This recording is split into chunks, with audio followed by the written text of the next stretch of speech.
Hello hi. आज हम बात करेंगे जेंडर सीडीपी की, जो कि बहुत इम्पोर्टेंट क्वेश्चन है। चाइल्ड डेवलपमेंट पेडागोजी सीडीपी की हम यहाँ पे बात करेंगे कि सीडीपी क्या होता है। और उसमें क्वेश्चन होता है जेंडर गैप इक्वलिटी से के थ्रू हम हर चीज़ को सीडीपी से सीटेट में ये क्वेश्चन हमेशा 1 या 2 नंबर का आता है। तो आज हम ये शुरू करेंगे कि जेंडर क्या होता है।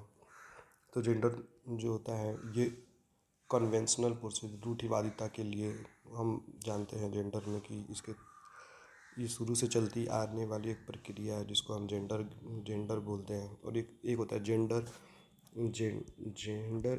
स्टीरियोटाइप। तो जेंडर स्टीरियोटाइप इसको बोलते हैं लिंग रूढ़िवादिता।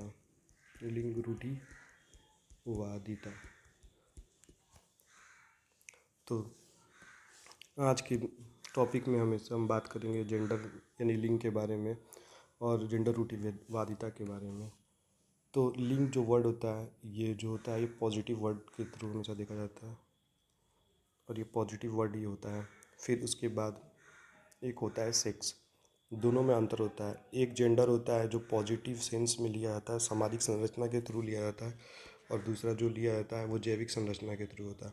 तो सामाजिक प्रक्रिया क्या होती है? तो सामाजिक प्रक्रिया वो होती है जो नेचुरल होती है, और जैविक संरचना वो होती है जो हम देते हैं।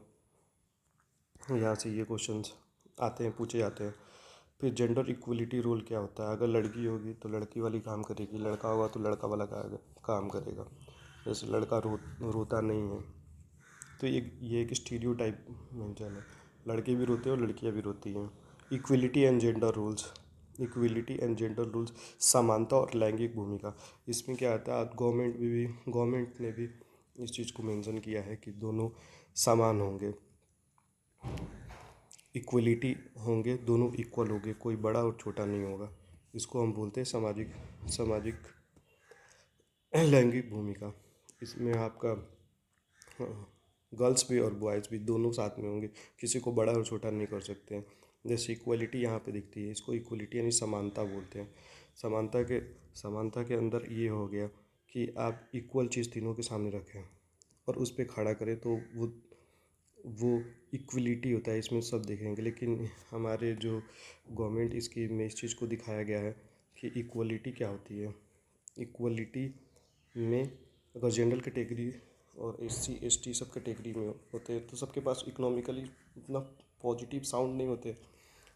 तो साउंड बनाने की इक्वलिटी, समानता बनाने के आधार पे इनको अलग अलग डिफरेंसेस में किया गया। और बेसिक ऑफ असमानता के आधार क्या होते हैं? अब समानता का अधिकार दे दिया, अब इसमें आता है बेसिक इनइक्वलिटी। यहाँ से 1 या 2 क्वेश्चन हमेशा CDP में आते हैं। असमानता के अधिकार, differences in term of sex. इस सेक्स के आधार पे हम इसको अलग अलग कर सकते हैं। Differences in term of age के आधार पे हम लोग कर सकते हैं। Differences in terms of caste, जाति के आधार पे कर सकते हैं। Differences in terms of social economical status, कोई बड़ा है कोई छोटा है, आर्थिक स्थिति के आधार पे हम लोग इस चीज़ को करते हैं। अब जेंडर रोल क्या होता है? जेंडर रोल, अब लड़का है तो बाहर कमाने जाएगा, लड़की है तो घर में कमाने जाती है। इस चीज़ को यहाँ पर बताया गया है।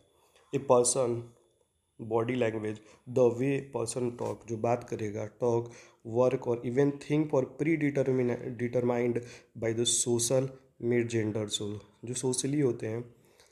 तो इस चीज़ को बताया गया है कि पर्सन कैसे बात, लड़का कैसे रहना है, लड़की को कैसे रहना है, कैसे बात करना है। इस चीज़ को यहाँ पे इस चीज़ को डिस्क्राइब किया गया। इसी को बोलते हैं gender roles becoming man and women. इन दोनों के बीच के अंतर, किसी व्यक्ति की बॉडी लैंग्वेज, व्यक्ति जिस तरह से चलता है, बातचीत करता है, काम करता है, यहाँ तक कि सोचता है, कि वो एक सामाजिक रूप से बनाई गई भूमिकाओं से पहले से निर्धारित होता है। यह सब चीज़ पहले से ही निर्धारित किया जाता है, इसको बोलते हैं। अब जेंडर स्टीरियोटाइप, जो पहले ही बात हुआ है, सॉरी, जेंडर स्टीरियोटाइप का जो हम बात करते हैं कि जेंडर स्टीरियोटाइप होता क्या है। तो लिंग रूढ़िवादिता जिसको बोलते हैं, जो पहले से ही समय से चली आ रहती है। जो पूर्व धारणाओं, इसमें धारणाएं मैक्सिमम होते हैं, पुरुष होते हैं, जो पहले ही बता चुके हैं। डिस्क्रिमिनेशन, उस आधार पर भेदभाव करते हैं, पक्षपात करते हैं। बच्चा पैदा होता है, एक लड़का एक लड़की, तो लड़का को ज़्यादा हर चीज़ मिलता है, लड़की को मिलता है। इसको बोलते हैं जेंडर स्टीरियोटाइप, रूढ़िवादिता। फिर उसके बाद जेंडर स्टीरियोटाइप ये कहाँ पाया जाता है? फैमिली, मैरिजेज, एजुकेशन, मीडिया, सब में।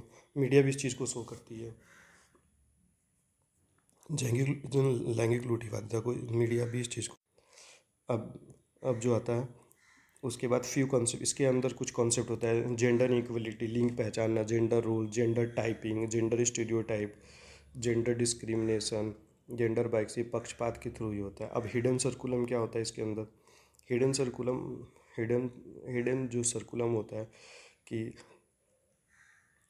Hidden circular refers to the unwritten and unofficial and often unintended lessons, value and the perspective that student learn in school, जो स्कूल में बच्चे सीखते हैं।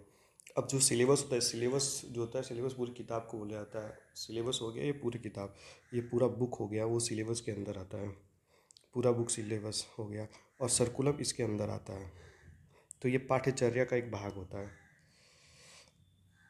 ये चीज़ क्या होता है? पाठ्यचर्या का एक भाग हो गया, इसको बोलते हैं पाठ्य। अब एजुकेशनल इम्प्लीकेशन, कैसे इस चीज़ को इम्प्लीकेट किया जाता है। जेंडर लिंग होते हैं, वो बाइस होते हैं, जेंडर इक्वलिटी होती है।